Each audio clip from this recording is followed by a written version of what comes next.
So the end is nigh. As we know, this is the final, pretty much act, arc, saga, tale, whatever you want to call it, for Attack on Titan.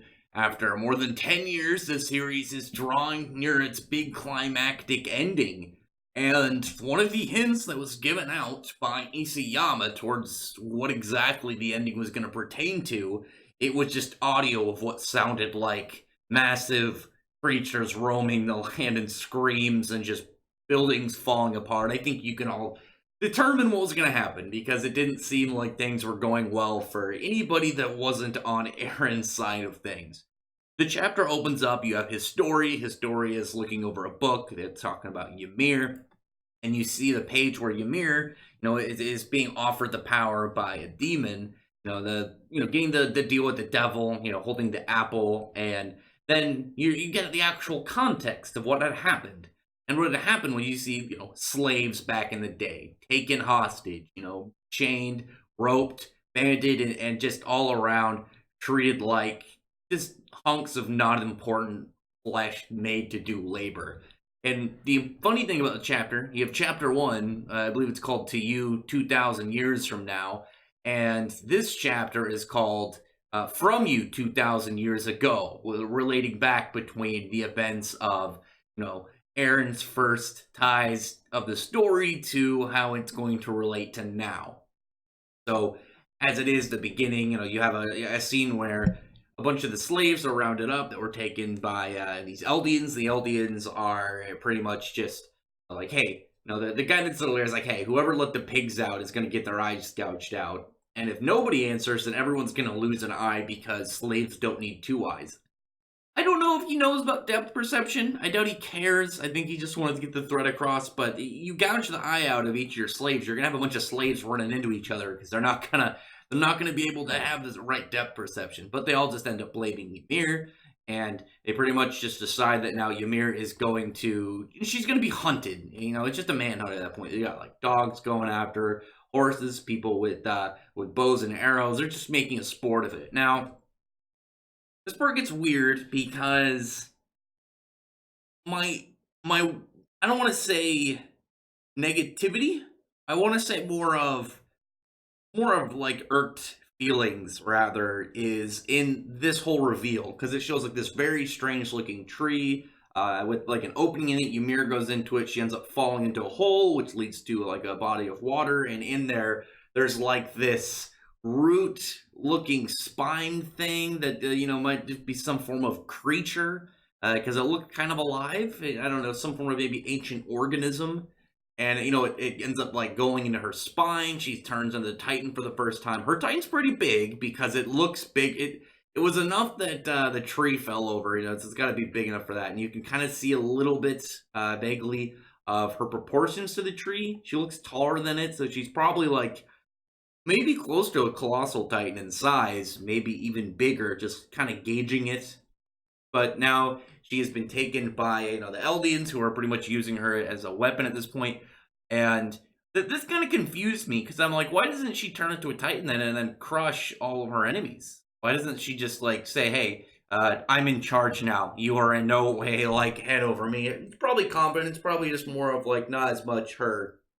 No, I don't want to, I'm not brave enough to do it. It's probably just she's been broken so badly as a slave that, the idea of disobeying is, like, out of the question for her. Just not really as, like, an actual option, but just more of, like, that mental shackle that's really held her down. I do like the raw skeleton that is just, like, her face in that form.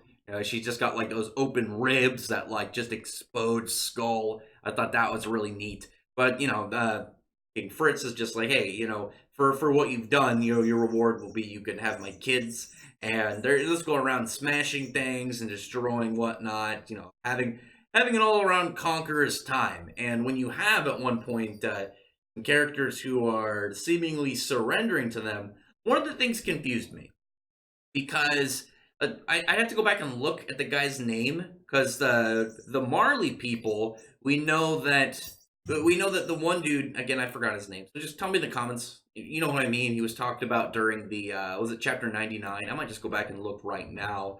But, he's talked about in Marley, the guy with the spear. and he was kind of like this tale of a man who was actually able, like, just out of his own sheer skill and like level, that he was able to take on a Titan, 1v1.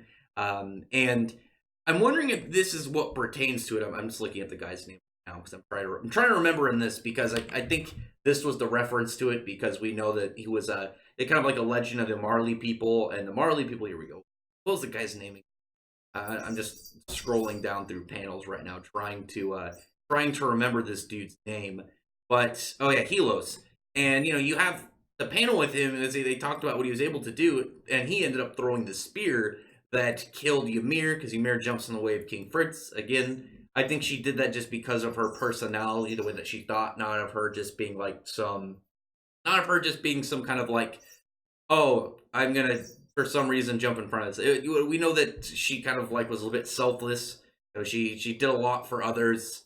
Maybe at that point she had grown some of a form of emotional attachment to the king. This had been years since he had taken her pretty much as his wife, and after that point, he's just like talking to her and saying like, the spear didn't kill her. You have to keep going, because referring to her as a slave, and the dude just wants to keep that power, so he ends up just having her body like chopped up and being fed to his daughters, so they will keep her power. And further down the line, continuously creating the lines of the special titans, and you see her in like the crossroads, how with their memories, and the weird point between all the different titans, and her who is like building these titans further out of like clay and sand. And Eren is just like yelling at her. He's trying to talk to her. And, he wants to put an end to the world. Eren is going for that restart. He wants to clean the slate, as they would say, to completely wipe it, and let things fix themselves, or at least what he thinks they should fix too. The hard thing that I'm wondering about Eren is, obviously he wants to cause the end. Is he going for mass full out extinction, or is he just going for pretty much a reset, where it's like, yeah, kill everybody that we can, and then societies can, like, across the world can restart, and we'll see how things can go. Maybe we'll keep some that will help guide it towards a much better, less discriminatory war world, as it were. But he wants to get her to stop kind of like being a slave to not only her own kind of like emotional ties, but also this royal family that's just been like telling her what to do for thousands of years. Well, I guess that's still thousands. And meanwhile, you have Zeke, who's just trying to get her to take away, any of the Eldians' ability to reproduce. He's just trying to, further get his plans. While Eren is trying to, appeal to her, trying to get her to help him, because she has, she's seen what everything has further progressed from, her story, her days, what they've kind of like led to throughout 2,000 years of absolute just chaos and destruction.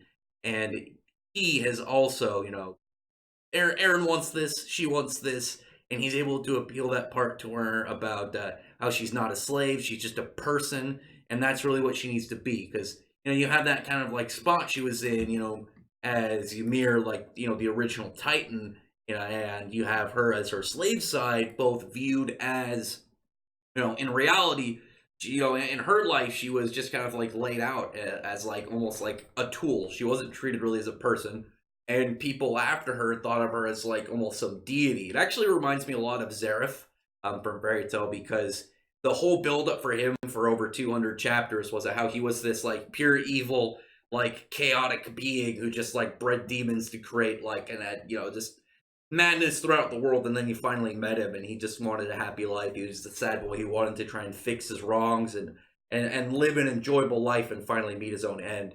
And you have that a similar thing with Ymir. She just wanted to pretty much live a life, but she was never able to.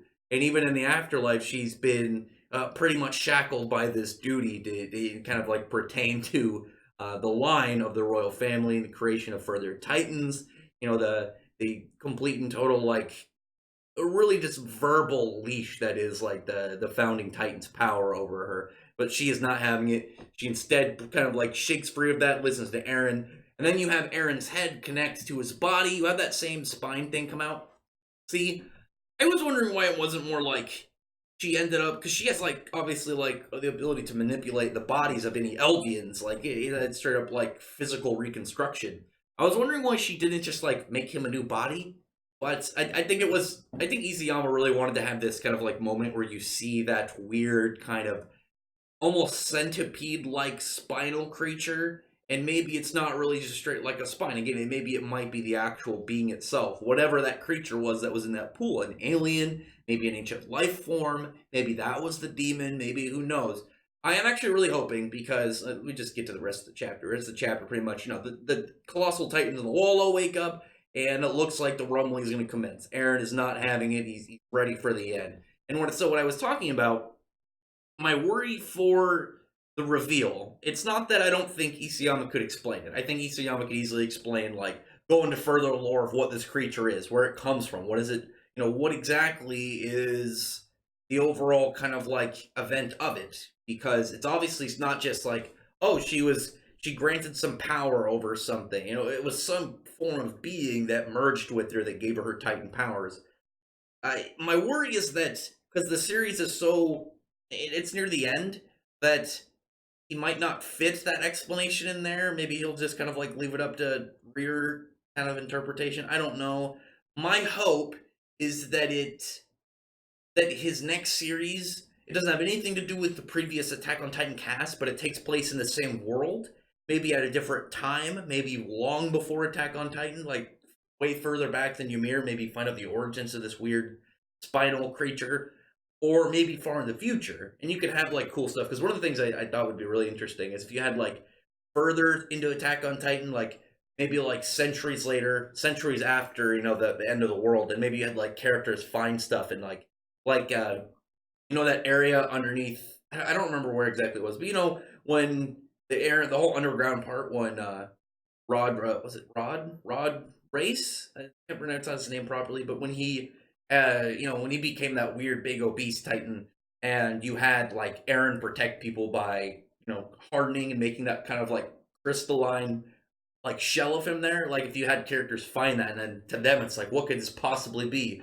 And you get a callback and reference to the series. Or if Annie never shows up out of her crystal shell, maybe you have that characters find her. Maybe she's kind of like worshipped in some way, maybe seen as some form of deity.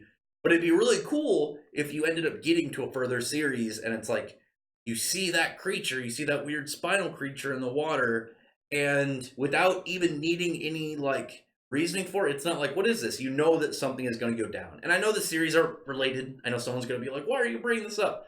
It's because of the way I'm kind of comparing it. If you look at something like Naruto, after we found out the whole thing about Kaguya's clan, is it? I think it's pronounced Otsuki, whatever their name is.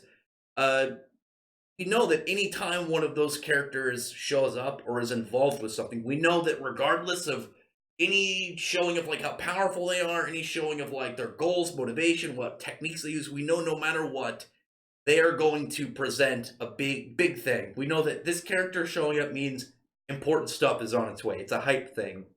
I guess really, you can look at a lot of series when they have that kind of like special any either a title or a race, a family, where their presence is just like, oh crap, what exactly is going to come of this? You don't even need words, just the character on a panel. Like if you had the series at some point, further in the future, hypothetical Isayama future work, and maybe you just saw like one of those creatures swimming in one panel, maybe towards something, someone falls in the water, you'd be like, oh shit, things are about to go down. You don't even need explanations. You just know where previous lore has been and where this next event could lead. So the rumbling looks like it's going to commence. I don't know how anyone could otherwise stop Eren. The character I see really fighting him for that final battle is going to be Mikasa, but I don't think it's going to be in time to stop this. I think it's maybe going to be like a way to end him. But we'll see. We got to wait another month. We're going to get early November, and then I think there's supposed to be. I'm going to guess maybe like 4 or 5 more chapters. Probably not a lot. I mean, really, you can only have this story going for so long while all these colossal titans are just walking around causing absolute destruction. So, I mean, my guess would be maybe like 3 or 4 of that. Maybe like 1 or 2 chapters of wrap up of kind of like closure. I don't know, but we will see. Obviously, this is big events, crazy stuff happening, and now we got a lot of like lore fill in. I'm like again, I'm curious to know about that weird tree. Like there's got to be some explanation for where this being is from. Like what is it? What's with this tree? Is the tree itself significant? I don't know. But as is, we'll have to wait and figure out what exactly Isayama's got planned.